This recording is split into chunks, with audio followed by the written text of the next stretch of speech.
What's going on, everyone? Welcome to your second 3ds Max tutorial, and in this tutorial I'm going to show you guys how to work with a viewport and how to view your objects effectively.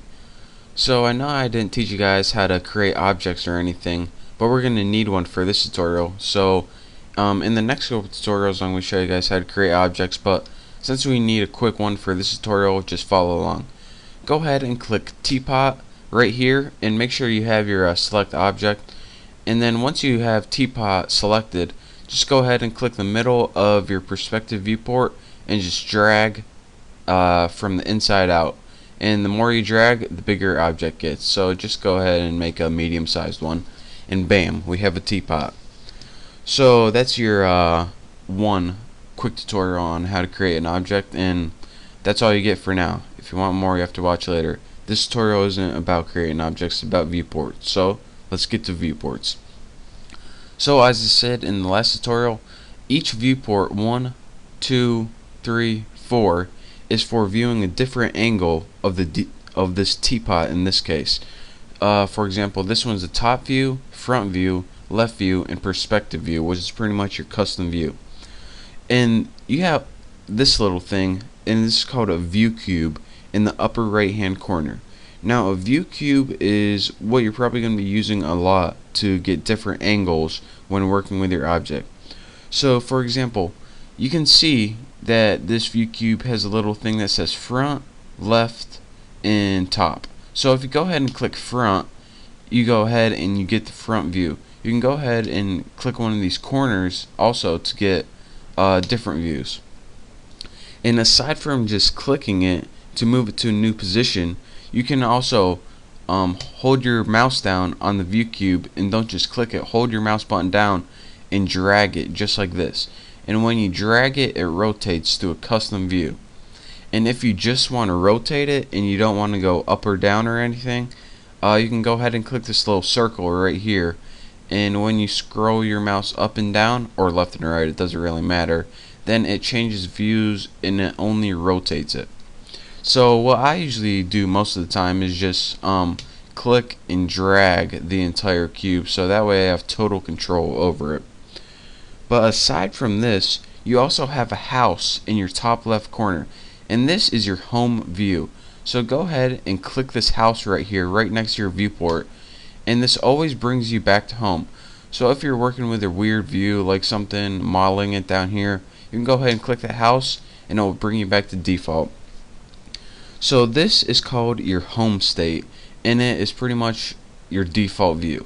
And anytime you want a new default view, like you want to be working in this angle a lot, you can go ahead and right click your view cube and you can set current view as home, and now this view will be home. And anytime you don't want it again, just uncheck it. But right now I just want to keep mine as home, so bam, there we go. So that's pretty much your basics of the view cube. If you need to customize it even further, you can go to views, your views menu at the top, view cube, and you can go to configure.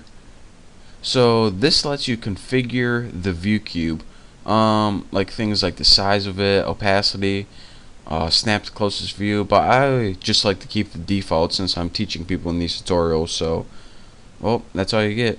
So if you want to customize it even further, again, views, view cube, configure. But another thing aside from the view cube, if you want a different way to view your objects, you can also have something called a steering wheel. Now in order to get to the steering wheel, you can either go to view, steering wheel, and toggle steering wheels, and then that brings up this thing, which is a steering wheel. I'm going to close out of this real quick. The easier way to get to this is to hold down the shift key if you're working with a PC and press W. And this also brings up the steering wheel. You just don't have to go through the menus first. Again, that's shift and press W. So what this allows you to do is use these different buttons, which is like zoom, and there we go. I was messing up last time. So just click zoom and drag your mouse up or down to zoom in. You can also do things like orbit, so you can orbit around this point, or you can go ahead and click pan, or let's see, what's another one? Up and down, that's a good one. To just like move the camera up or down. But I usually don't like to do any of this since I just use the viewport mostly, and what I'm about to tell you next time. But if you do like using the steering wheel and you want to use it, go ahead and click views. What do I go to? The configure viewport configurations, and then you can go ahead and click steering wheels, and this will give you more control if you want to customize your steering wheel any further. And now to probably the best method of all for viewing your objects, and that's the plain old middle mouse scroll button. Now you need a mouse button with a middle scroll button on it to use it, of course. So just go ahead, and if you move your scroll button like this, it zooms your object in and out. So bam, how easy is that? You don't have to click anything, you just have to move your finger a little bit. So anytime you want to pan, which is pretty much like viewing your object like a piece of paper and moving it around, just press the scroll button, press that middle button, and go ahead and move it around like that. So now we know how to pan by clicking and dragging and zoom. So what else can we do with the scroll button? Well, there's one other thing we can do, and that's rotate.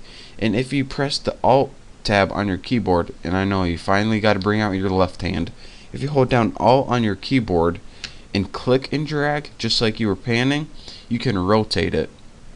So just with the mouse button, this is probably the easiest and laziest way, and that's why I use it. You could zoom it by rolling it, you can pan it by clicking and dragging, and if you Alt and try to click and drag, it rotates it. So how easy and awesome is that? So that is your real quick tutorial on how do you get different views using the viewport and steering wheel, and most effectively your mouse button. That's probably one I'm going to be doing most often, but sometimes, you know, I like to use this viewport just to toggle on and off. But anyways, that's your real quick tutorial on how to get different views. Thank you guys for watching. Don't forget to subscribe, and definitely don't forget to check out my next tutorial. So thank you, and I'll see you then.